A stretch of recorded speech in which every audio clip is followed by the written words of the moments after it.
नमस्ते सदावत्सले मातृभूमे।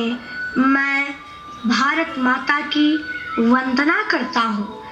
तो चलिए हम सभी एक निबंध के माध्यम से, एक लेख के माध्यम से अपने संस्कृति को जाने। सज्जनों, सनातन धर्म मानवता का मर्म और वर्म है। यह किसी विशेष मतवाद, उपासना पद्धति अथवा आचार निष्ठा का नाम नहीं है। प्रत्युत जगन नियंता परमात्मा द्वारा लोक यात्रा को सुगम बनाने के लिए बनाया गया, अनादिकाल से अनंत काल तक प्रवर्तमान रहने वाला वह विधि विधान है जो सभी देशों, सभी कालों एवं सभी सभ्य समाजों में सुखी और समृद्ध जीवन के लिए आवश्यक है। जब हम सनातन धर्म के सार्वभौम धर्म होने की बात करते हैं, तब हमारी दृष्टि में निर्विशेष साधारण धर्म होता है, जिसका सम्यक स्वरूप धर्मशास्त्रकारों ने तथा राग द्वेष से विनिर्मुक्त पारदृष्वा मनीषियों ने बहुधा समझा और समझाया है। क्योंकि धर्म की गति बहुत ही सूक्ष्म और गहन है और इसे एक निश्चित परिभाषा में बांधना कठिन होता है। इसलिए आद्य व्यवस्थापक भगवान मनु ने सनातन धर्म के निरूपण में 10 प्रमुख लक्षणों की चर्चा की है, जिससे महान धर्म संकेतित होता है। उन्होंने कहा है, धृति क्षमा दमो स्तेयम शौचमिंद्रिय निग्रह धीर विद्या सत्यम क्रोध दशकम धर्म लक्षणम। मानवेंद्र मनु द्वारा प्रकट धर्म के धृति क्षमा आदि उक्त 10 लक्षण बहुचर्चित और सर्वज्ञात है।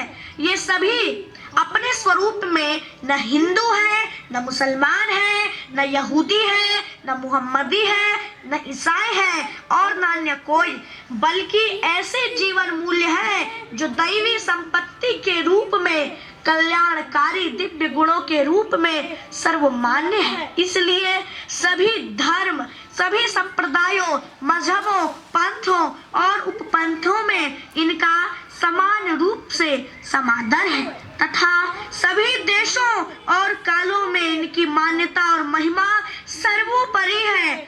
इन जीवन मूल्यों की महिमा की प्रशंसा करते हुए हमारे मनीषियों ने कहा है, धर्मो विश्वस्य जगतः प्रतिष्ठा, अर्थात धर्म चराचर जगत का आधार है।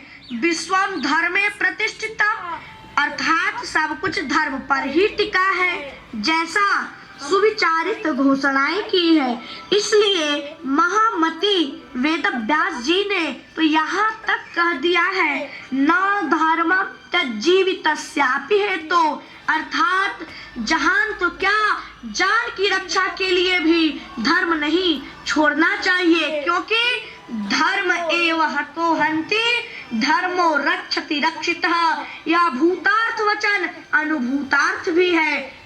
जैसा कि भागवत में सबको संतोष देने वाले सत्य, दया, तप, शौच, शम आदि 30 लक्षणों से युक्त जिस धर्म की चर्चा हुई है, वह भी अपनी व्याप्ति में सार्वभौम है, सनातन है, शाश्वत है। भारतीय ज्ञान गंगा के भगीरथ श्री वेदव्यास जी ने सत्य सनातन धर्म की व्याख्या करते हुए बड़ी उदात्त और उदार भावना की विवेचना की है। उन्होंने महाभारत में कहा है, धारणा धर्म मिथ्याहुर धर्मो धारयते प्रजा यत्स्यात् धारण संयुक्तम स धर्म इति निश्चयः। और एक जगह उन्होंने ऐसा कह दिया है, अहिंसार्थाय भूतानां धर्म प्रवचनम कृतम यस्याद् हिंसा संपृक्तः स धर्म इति निश्चयः, अर्थात धारण करने के कारण धर्म कहा जाता है। धर्म समाज के विभिन्न प्राणियों के उनके बलाबल के बावजूद धारण करता है, क्योंकि प्राणियों में परस्पर अहिंसात्मक सद्भावना के लिए जियो और जीने दो के सिद्धांत पर चलने के लिए धर्म का उपदेश किया गया है। अतः जो अहिंसा से युक्त हो वही धर्म है, ऐसा धर्मात्माओं का निश्चय है। इस लोक में प्राणियों का अभ्युदय और उन्नति के लिए धर्म का प्रवचन किया गया है। अतः जो इस उद्देश्य से युक्त हो वही धर्म है, ऐसा शास्त्रवेत्ताओं का निश्चय है। धर्म की यही व्यापक उदार अवधारणा किसी भी देश काल और समाज के लिए सर्वथा ग्राह्य है। इसीलिए इसकी उपादेयता स्वयं सिद्ध है। कहने की आवश्यकता नहीं है कि सत्य सनातन धर्म ही ऐसा सार्वभौम धर्म है जिसका स्वल्प भी आचरण महान भय से रक्षा करता है। गीता में भगवान की वाणी है, स्वल्पमप्यस्य धर्मस्य त्रायते महतो भयात्। यदि वह धर्म अपने वास्तविक रूप में जीवन में व्यक्त होने लगे तो मनुष्य देवत्व को प्राप्त हो जाता है। इसी के साथ मैं अपनी वाणी को विराम देता हूँ। एक साथ बोलिए, वंदे मातरम, वंदे मातरम, भारत माता की जय।